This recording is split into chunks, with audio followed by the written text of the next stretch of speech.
It's my pleasure to sit here with Doug French, lives in Las Vegas, profession banker, and also an economist, a student of Murray Rothbard, right? That's correct.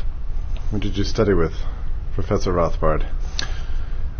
I started in 1989 at UNLV. Actually showed up unawares of who Murray Rothbard was. Had never heard the term libertarian. Didn't know a thing about Austrian economics. Just knew that I was new to Las Vegas and thought I would pursue a master's degree in economics. And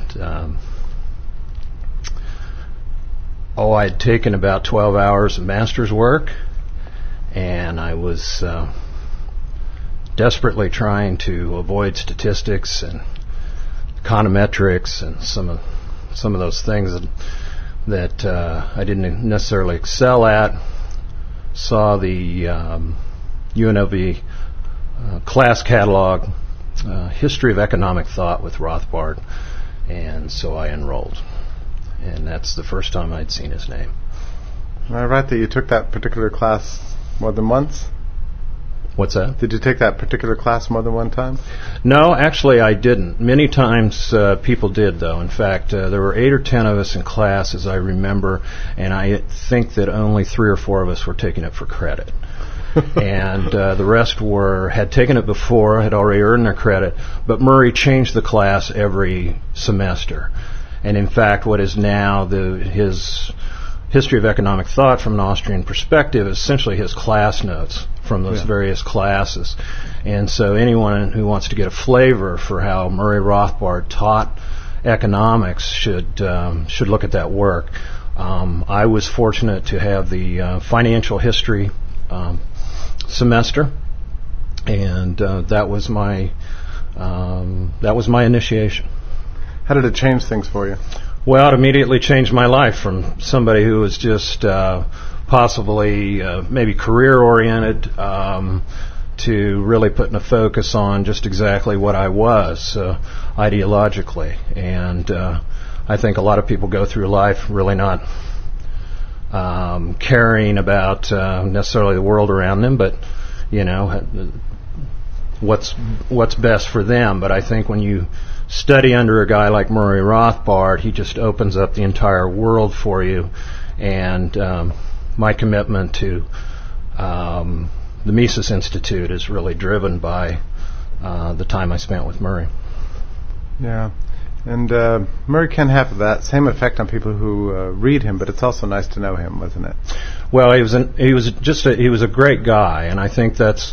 It was a long time before I appreciated his greatness. In fact, it was really well into me writing my thesis under him that I got to know him and how great he was and the work he had done. In fact, somebody asked me last night, what was the first book of Murray's that you read? And I said, it was America's Great Depression. And they said, well, why that one? I said, well, I was writing a paper for Murray on the Great Depression, and I asked him about some sources, and he said, oh, I've actually written a book on that. You may want to look at it. And that just tells you how naive I was, and the fact that when I say I didn't know who Murray Rothbard was, that illustrates it right there. What did you think when he said, well, actually I've written a book on that? I asked him if it was in the library, and he said, yeah, you can get one in the library and check it out. So that's the first book that I read of Murray's, and it really, we developed such a close relationship, and I think he did this with any student who tried to have a relationship with him. He certainly would foster that. I waited for hours in the hallway to talk to him, just to get his take on current events. And anytime you have a thesis advisor, they spend a lot of time with you. But he invited me over for dinner. We traded correspondence after I got my degree. So we remained not only teacher, student, but really friends, I thought. Yeah. I look back at the time that I knew him, and I'm embarrassed at how often I used to call him and just waste his time.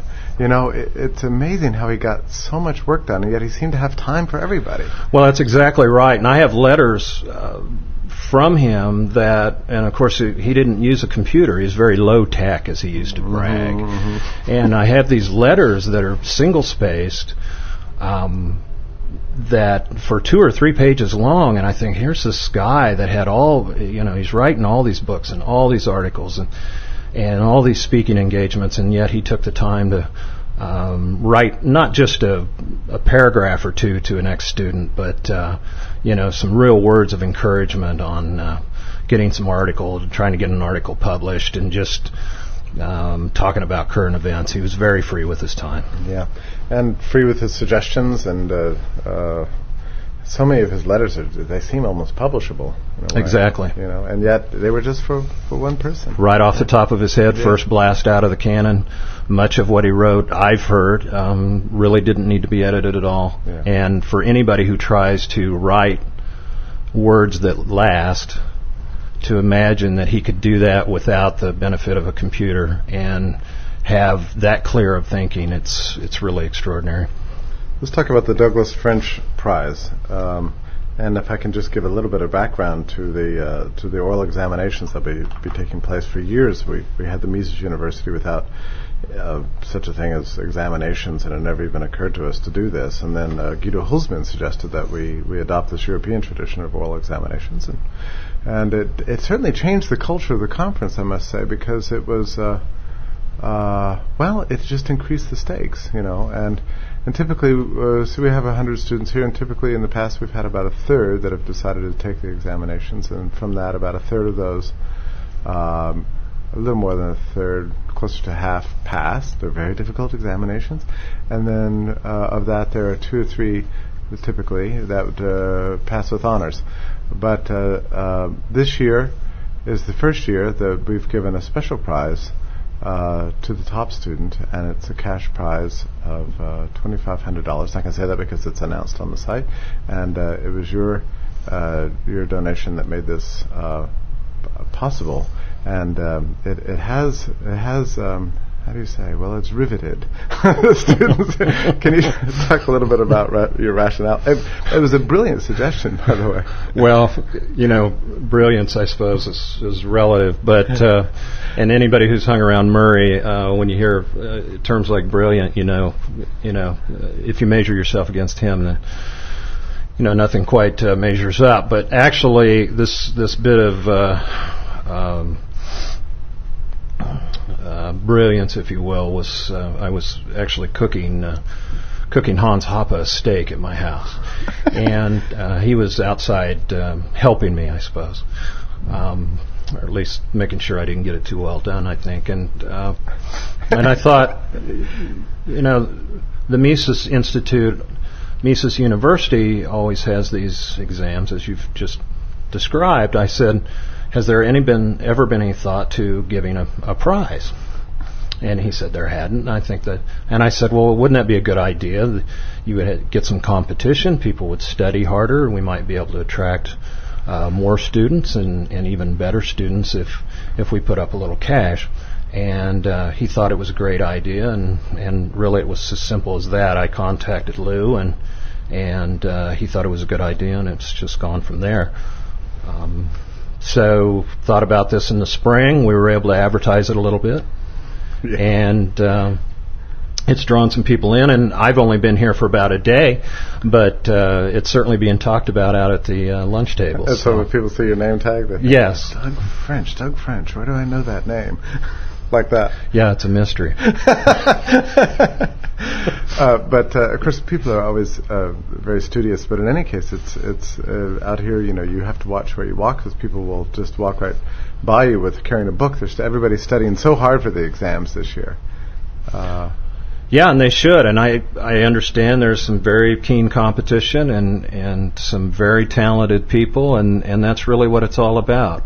Yeah. I think nothing focuses the mind quite like $2,500 might for a student. Yeah. So, and of course it's not why they're here, but it does change things, and especially because and not so much for the monetary incentive even, but but just the way that the award acts as a kind of a sign or a seal of accomplishment, and the competition is very intense. There's some extraordinary students here. That's what I understand, and that's what it's all about. That's what we're trying to do, is really spread this message worldwide. And we've got students here from literally from all over the world, and it's wonderful to have this prize, and I hope people talk about this prize all over the world, and we attract the best and brightest from everywhere. With your help. Thank you so much, Mr. Friends. Thank you.